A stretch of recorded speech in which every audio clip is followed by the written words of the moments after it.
Millets जितना इंसानों के लिए फायदे का सौदा है, क्या उसी तरह से पशुओं के लिए भी मिलेट्स फायदे का सौदा है?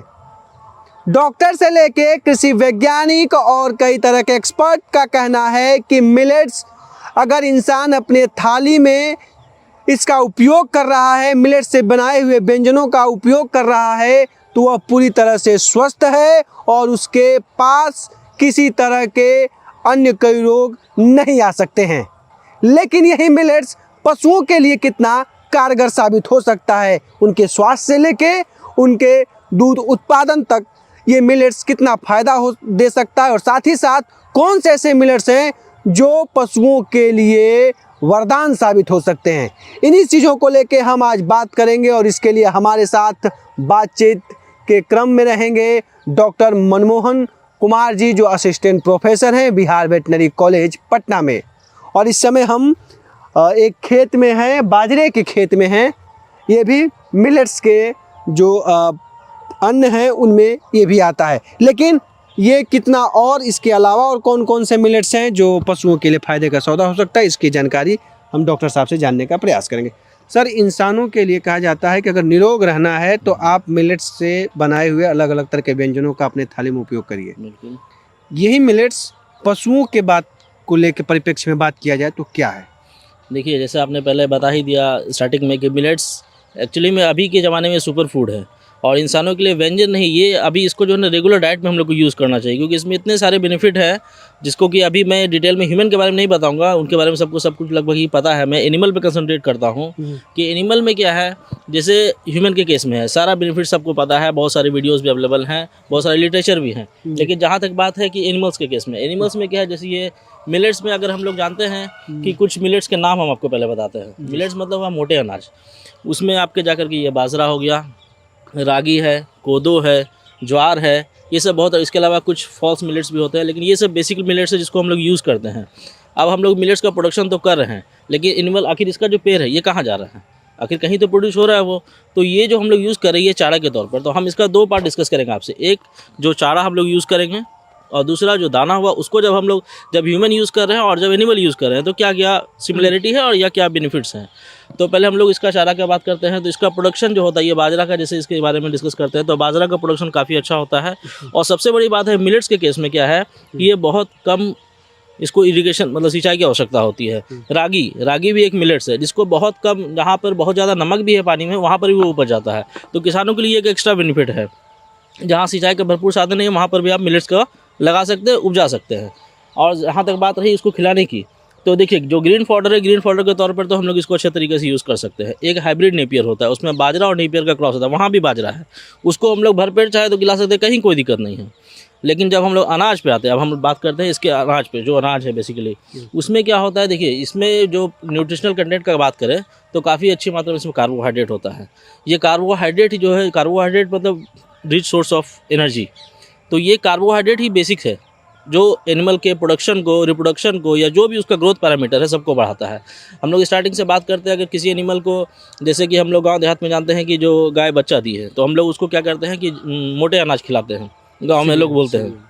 हाँ, सीरियल्स, हाँ वही मोटे अनाज जो खिलाते हैं। तो उसमें क्या होता है कि जो जड़ देने के बाद, जैसे गाय का बच्चा देने के बाद जड़ का निकालना पड़ता है उसको, तो उसके लिए बहुत सारे मेडिसिन यूज़ करते हैं। लेकिन अगर हम लोग चाहें तो मोटे अनाज उसको कर सकते हैं। जो हमारे पुराने लोग हैं वो इसको जान रहे हैं।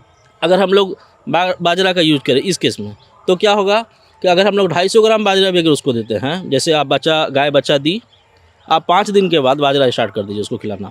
500 ग्राम सुबह, 500 ग्राम शाम। उसको देना कैसे है, बाजरा का क्या करना है, दलिया बनाना है उसको, मतलब आटा नहीं बनाना है, थोड़ा सा क्रश कर लेना है, 2-4 दाना टूट जाए उसका फिर उसको जो है क्रश करके उसको दलिया बना लेना है।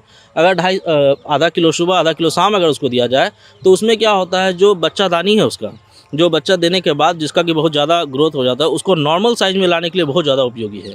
जिससे क्या होगा, इसका बहुत सारा बेनिफिट है। अब देखिए इसको समझिए, जैसे जो गाय बच्चा देती है, गर्भाशय जो होता है उसका लगभग 120 टाइम्स उसका इन्लार्जमेंट हो जाता है, मतलब बड़ी हो जाती है वो। लेकिन उसको जब वो नॉर्मल साइज में आएगी तभी तो वो हीट में आएगी दोबारा।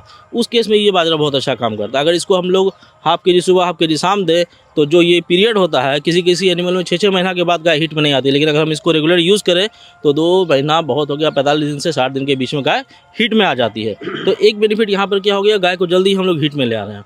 दूसरा बेनिफिट हम लोग देखते हैं मिल्क प्रोडक्शन पे इसका क्या रोल है। मिल्क प्रोडक्शन पे ये बहुत ज़्यादा इफेक्ट करता है। बाजरे की बात। हाँ, बाजरे की बात कर रहे हैं। वैसे तो रागी भी बहुत अच्छा है, रागी को भी हम लोग यूज़ कर सकते हैं। लिमिटेशंस कहाँ, ये लास्ट में हम डिस्कस करेंगे। किसी भी चीज़ का एक्सेस बहुत ज़्यादा नहीं करना चाहिए। तो हम लोग पहले इंपॉर्टेंस पे आ रहे थे। इंपॉर्टेंस में सबसे पहला हो गया कि यूट्रस को अगर नॉर्मल साइज में लाना है ताकि गाय जल्दी से फिर से हीट में आ जाए और फिर से उससे हम लोग को बच्चा उत्पन्न हो। तो वहाँ पर क्या हुआ, गाय का जो काविंग इंटरवल हुआ, 2 बयान के बीच का जो समय हुआ उसको हम लोग कम कर दें। उससे कम करने से क्या होगा, हमारा फार्म प्रॉफिटेबल हो जाएगा। मतलब लॉन्ग टर्म में अगर इसको सोचा, ये एक दिन का बेनिफिट नहीं है, ये लॉन्ग टर्म का, जो किसान भाई को समझना होगा इस चीज़ को। उसके अलावा हम लोग आते हैं, अगर जो गाय हीट में नहीं आ रही है, बहुत सारे किसान आपको ऐसे मिलेंगे जो कहते हैं कि सर गाय हीट में नहीं आती है, क्या उसको खिलाया जाए। बहुत सारा मेडिकेशन भी करते हैं, उसके बाद भी अगर हीट में आ गई तो वो पाल नहीं खाती है। उस केस में क्या करते हैं, अगर हम लोग बाजरा का यूज़ कर रहे हैं, 250 750 ग्राम सुबह, 700 ग्राम शाम, वही दलिया बना के सेम वैसे ही यूज़ करना है। अगर हम लोग इसको यूज़ करते हैं तो वो क्या होता है, जो हम चूँकि बताया इसमें कार्बोहाइड्रेट बहुत ज़्यादा होता है, शरीर को हीट में लाने का वो काम करती है। और साथ ही साथ इसमें एक और बेनिफिट क्या हो जाता है, हीट में तो आती ही है, उसके साथ बेनिफिट क्या है कि जब वो फिर से हम लोग उसको इंसेमिनेट कराते हैं या पाल दिलवाते हैं तो वो कंसीव भी कर जाती है। क्योंकि उसमें क्या है, सिर्फ ड्राई मैटर जो कार्बोहाइड्रेट, उसके साथ बहुत सारा मल्टी मिनरल्स है, उसमें प्रोटीन्स है, आपका जाके मिनरल्स है, बहुत सारा चीज़ एक्स्ट्रा में आ जाता है। तो उससे क्या होता है कि आपको मेडिकेशन कराने की ज़रूरत नहीं पड़ती है, कोई दवा अलग से नहीं लगाना है। आपकी गाय अगर हीट में नॉर्मली आई तो फिर वो पाल भी खा जाएगी। ये एक एक्स्ट्रा बेनिफिट हो जाता है, जहाँ की बहुत सारा खर्च करने के बाद भी किसान भाई इलाज सक्सेसफुली नहीं हो पाता है, लास्ट में वो लोग गाय को बेच देते हैं। एक वो बेनिफिट हो गया। तीसरा बेनिफिट है कि जो हम लोग का काफ है, जो कहते हैं ना, काफ जो है हमारा फार्म का आगे वही उसको प्रमोट करता है। तो काफ क्या है, अगर काफ को ग्रोथ करना है फास्ट, जो एनिमल्स होते हैं उसको ग्रोथ करने की एनर्जी चाहिए, हाई एनर्जी रिच डाइट चाहिए, तो उस केस में बाजरा का बहुत बड़ा रोल है। क्योंकि इसमें क्या है, कार्बोहाइड्रेट काफ़ी अच्छा कंटेंट में होता है। तो अगर हम लोग किसी एनिमल को यूज़ कर रहे हैं, आप 2-4 एनिमल रख लीजिए इस तरीके से, किसी को आप बाजरा इंक्लूड करके दे रहे हैं, किसी को नहीं दे रहे हैं, आप दोनों का अंतर ग्रोथ जो है आपको साफ साफ दिख जाएगा। ये बहुत जल्दी हीट में आ जाएगी, मतलब बहुत जल्दी तैयार हो जाएगी, यौन परिपक्व हो जाएगी, फिर हीट में आएगी और फिर जो फर्दर प्रोसेस है वो होगा। कहने का मतलब क्या हुआ, मैच्योरिटी को इन्हांस कर रहा है। तो मतलब देखा जाए तो काफ़ी प्रोडक्शन से लेकर के ग्रोथ में, आपका मिल्क प्रोडक्शन में, आपका जो काफ का ग्रोथ है उसके लिए, एनिमल्स का जो ग्रोथ है उसके लिए, लीवर के लिए बहुत बेहतरीन माना जाता है। तो लिमिटेशन सिर्फ इसमें क्या है कि कोई भी अनाज, कोई भी सुपर फूड है या कोई भी जो एक्स्ट्रा जो मेन ग्रेन के अलावा जो भी ग्रेन है उसको हम लोग कम्प्लीटली नहीं खिला सकते हैं। कम्प्लीटली खिलाने पर क्या होगा, आपका कार्बोहाइड्रेट तो उसको आ रहा है, लेकिन कहीं ना कहीं किसी न किसी चीज़ का डिफिशियंसी हो जाएगी, जैसे खून में आयरन की कमी हो गई, शरीर पर गांठ निकलना चालू हो गया। इसलिए जब भी खिलाना है तो जो आपका मेन डाइट है, जो मेन दलिया है, उसमें इनकॉर्पोरेट इसको करना, मतलब मिक्स करना है। 250 ग्राम की है, फिर आधा केजी की। उसी तरीक़ा से अगर दूसरा अनाज का बात करें हम, तो रागी एक बहुत बढ़िया सुपर फूड है, उसको आप लोग यूज़ कर सकते हैं। फिर ज्वार है, उसको यूज़ कर सकते हैं। उसका जो आपका ये जो ग्रीन पाउडर, जो डंठल, ये मोटे डंठल होते हैं, इसको हम लोग बाद में एज ए उसके लिए भी यूज़ कर सकते हैं, साइलेज या हे बनाने के लिए भी, मतलब स्टोर करके रख सकते हैं इसको हम लोग। इसके अलावा जो है कोदो हो गया, इसको भी यूज़ कर सकते हैं हम लोग। इसलिए किसान भाइयों से अनुरोध होगा कि जब भी स्टार्ट करें तो एक मिनिमम स्टैंडर्ड से स्टार्ट करें, 250 ग्राम, 300 ग्राम, 500 ग्राम से स्टार्ट करें। और जैसा एनेस्टस के केस में मैंने बताया था कि जो गाय हीट में नहीं आ रही है, जो बाछी हीट में नहीं आ रही है, वहाँ 750 ग्राम तक आप सुबह शाम करके, मतलब 1.5 kg तक आप दे सकते हैं। गर्मी में थोड़ा सा गर्मी में बचा के चलना है, और जो गाभिन पशु है उसको थोड़ा बचा कर चलना है। बेसिकली यही लिमिटेशन है। तो ये पूरा मतलब, हाँ। तो सर एक लास्ट सवाल है कि इसका जो लोग तमाम तरह की चीज़ें खिलाते हैं, तो वो जो खर्च करते हैं, अगर इन चीज़ों को खरीद तो कितना अंतर रहता है दाम में? बिल्कुल बहुत अंतर है। आप देखिए, जो भी हम लोग मार्केट से जो भी प्रोडक्ट खरीद रहे हैं, आखिर वो भी तो किसी चीज़ से बना हुआ है ना। वहाँ पर उस प्रोडक्ट को कंपनी वाले खरीदते हैं, फिर अपना बहुत सारा उसका प्रोसेस है, कोई भी अपना बेनिफिट ही देखेगा। तो मिला जुला के आप देखिए कि प्रोटीन कंटेंट किसमें कितना है, किसमें प्रोटीन कितना है, एनर्जी कितना है, आप इससे कंपेयर करके देख लीजिए। ये कहीं भी आपसे इससे कम नहीं है, उससे कहीं ज़्यादा बेनिफिशियल है ये। और जहाँ तक बात है कि आपका जो भी किसान भाई खेती किसानी से जुड़े हैं, उनको तो कुछ करना है अपना, तो कहीं ना कहीं बेनिफिट, मतलब एग्रीकल्चर से जुड़े हुए हैं, तो अपना इसको उगाए और भरपूर फ़ायदा उठाइए। नेचुरल चीज़ है, नेचुरल चीज़ है और फायदे का सौदा है। केवल ये मिलेट्स, डॉक्टर साहब ने बताया, इंसानों के लिए तो रामबाण है, लेकिन पशुओं के लिए भी ये रामबाण के जैसा ही है।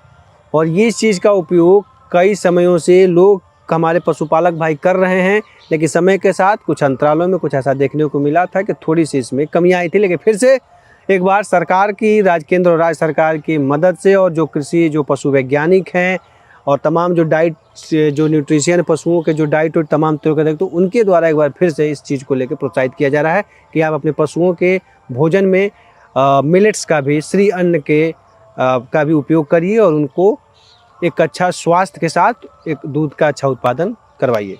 तो खेती, कृषि और पशुपालन और ग्रामीण क्षेत्र की तमाम बड़ी खबरों के लिए देखते रहिए किसान तक। नमस्कार। अगर ये वीडियो आपको पसंद आया है तो इसे लाइक ज़रूर करें। अगर चैनल अभी तक सब्सक्राइब नहीं किया है तो कर लें और नोटिफिकेशन पाने के लिए बेल आइकन भी दबा दें।